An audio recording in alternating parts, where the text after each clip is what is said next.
Premier livre de Samuel, chapitre 14. Or il arriva un jour que Jonathan, fils de Saül, dit au jeune homme qui portait ses armes, « Viens et passons vers le poste des Philistins qui est de l'autre côté. » Mais il ne le dit point à son père. Et Saül se tenait à l'extrémité de Gibéa, sous un grenadier qui était à Migron. Et le peuple qui était avec lui formait environ 600 hommes, et Akija, fils d'Akitub, frère d'Ikabod, fils de Phinehès, fils d'Éli, sacrificateur de l'Éternel à Silo, portait l'éphod. Le peuple ne savait point que Jonathan s'en fût allé.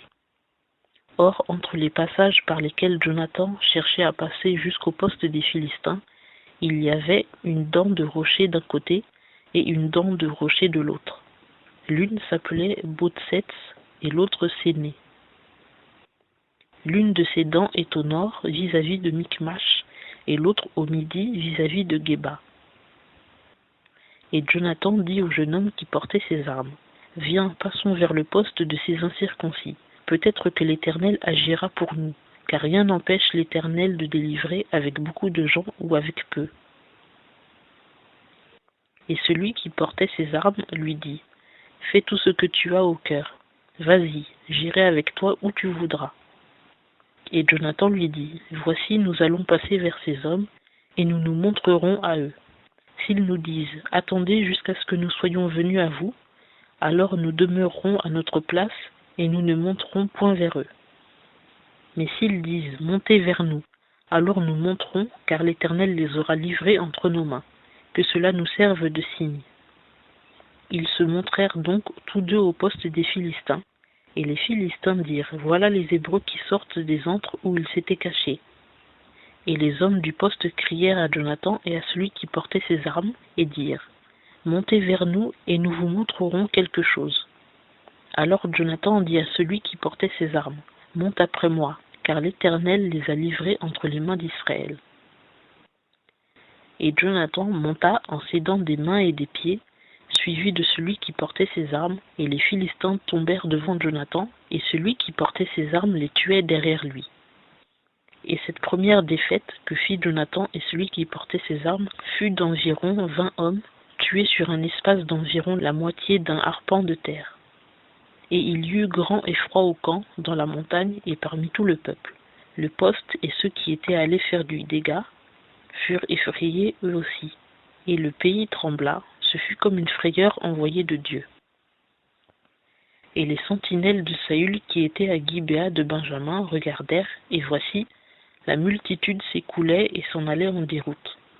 Alors Saül dit au peuple qui était avec lui, « Faites donc la revue et voyez qui s'en est allé d'avec nous. » Ils firent donc la revue, et voici Jonathan n'y était point, ni celui qui portait ses armes.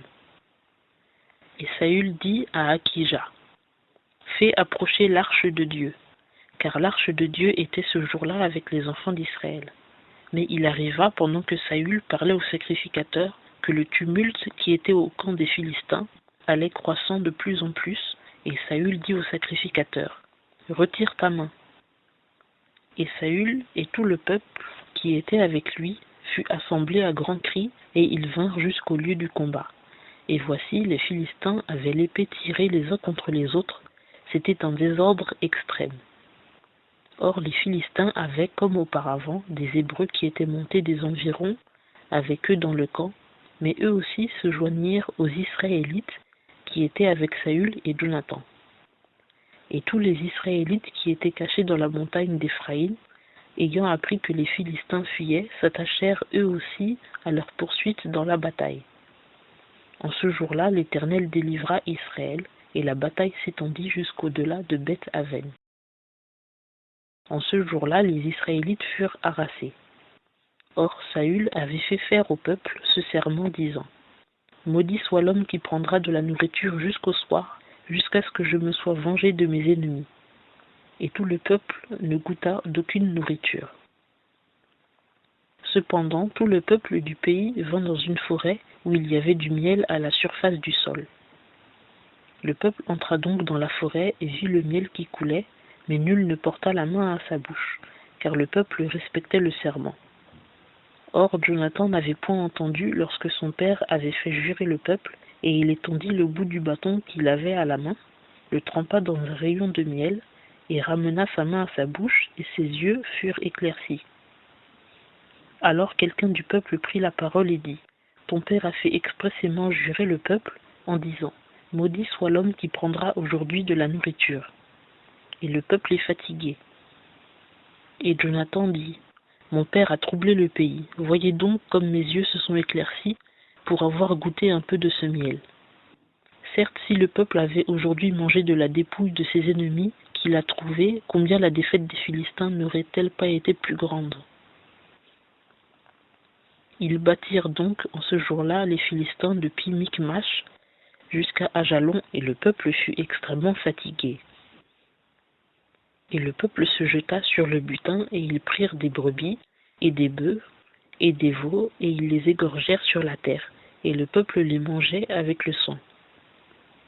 Et on le rapporta à Saül en disant, « Voici le peuple pêche contre l'Éternel en mangeant la chair avec le sang. » Et il dit, « Vous avez péché, roulez à l'instant vers moi une grande pierre. » Et Saül dit, « Allez partout parmi le peuple et dites-leur que chacun amène vers moi son bœuf, et chacun sa brebis, et vous les égorgerez ici, et vous les mangerez, et vous ne pécherez point contre l'Éternel en mangeant la chair avec le sang. » Et le peuple amena chacun son bœuf à la main pendant la nuit, et ils les égorgèrent là. Et Saül bâtit un autel à l'Éternel, ce fut le premier autel qu'il bâtit à l'Éternel. Puis Saül dit, « Descendons à la poursuite des Philistins pendant la nuit, et pillons-les jusqu'à la clarté du matin, et n'en laissons pas un de reste. » Et ils dirent, « Fais tout ce qui te semble bon. » Mais le sacrificateur dit, « Approchons-nous ici de Dieu. » Alors Saül consulta Dieu. « Descendrai-je à la poursuite des Philistins?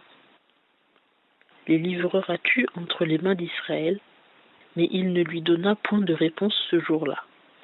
Et Saül dit, « Approchez ici, vous tous les chefs du peuple, et sachez et voyez comment ce péché a été commis aujourd'hui. Car l'Éternel est vivant, lui qui délivre Israël, que cela eût-il été fait par mon fils Jonathan, certainement il mourrait. » Mais de tout le peuple, nul ne lui répondit. Puis il dit à tout Israël, « Mettez-vous d'un côté et nous serons de l'autre, moi et Jonathan mon fils. » Le peuple répondit à Saül, « Fais ce qui te semble bon. » Et Saül dit à l'Éternel, « Dieu d'Israël, fais connaître la vérité. » Et Jonathan et Saül furent désignés, et le peuple échappa. Et Saül dit, « Jetez le sort entre moi et Jonathan mon fils. » Et Jonathan fut désigné. Alors Saül dit à Jonathan, « Déclare-moi ce que tu as fait. » Et Jonathan le lui déclara et dit, « J'ai goûté avec le bout du bâton que j'avais à la main un peu de miel, me voici, je mourrai. » Et Saül dit, « Que Dieu me traite dans toute sa rigueur, certainement tu mourras, Jonathan. »